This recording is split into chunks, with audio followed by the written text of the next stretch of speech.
On the road to ending a war, getting both sides to stop firing is just step one. Everybody around this table is in favor of peace. Today at the White House, leaders from across Europe meeting with President Trump and Ukraine's President Zelenskyy to discuss what a post-war Ukraine could look like. All of us want to finish this war. French President Emmanuel Macron and UK Prime Minister Keir Starmer on Sunday reaffirming their coalition of the willing would be ready to deploy a reassurance force once hostilities have ceased in Ukraine. Both leaders have signalled willingness to send their own troops.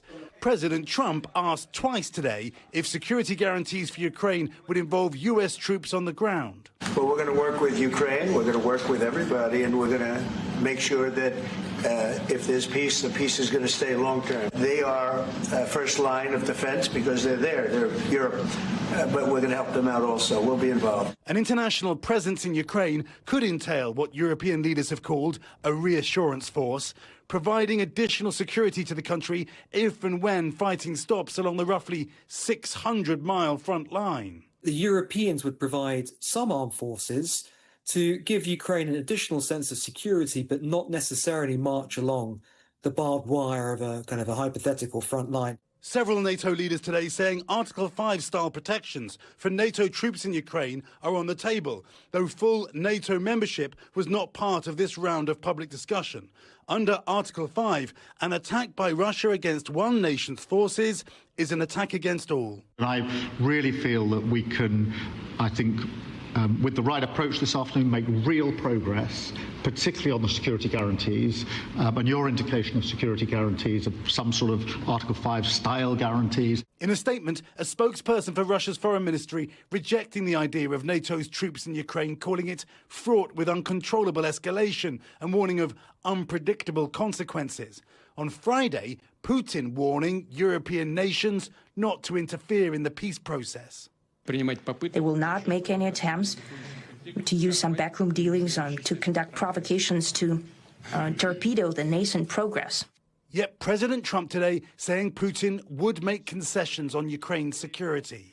In a very significant step, President Putin agreed that Russia would accept security guarantees for Ukraine. We don't know what Putin and his team will come back on. They'll want the reassurance and stabilization of Ukraine to be as financially costly an endeavor over as long a period of time. Ukraine and its allies now working toward their image of a just and lasting peace, a discussion both hopeful and hypothetical. Keir Simmons joins us tonight from London. Keir, Putin has no doubt been watching all of these events play out in Washington. If we know President Trump spoke by phone with him today as well, what kind of reaction are we getting from the Kremlin tonight? Well, Tom, the Kremlin tonight is saying that it is interested in the idea of direct talks between Russia and Ukraine. If it does mean by that direct talks, as President Trump has suggested, direct talks between President Putin and President Zelenskyy, well, that is a stunning development. But, you know, Tom, this is how deep the mistrust goes.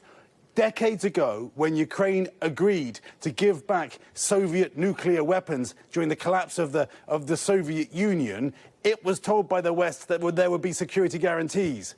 Where are those security guarantees? And of course, President Putin has always said that NATO is one of the root causes of his unhappiness.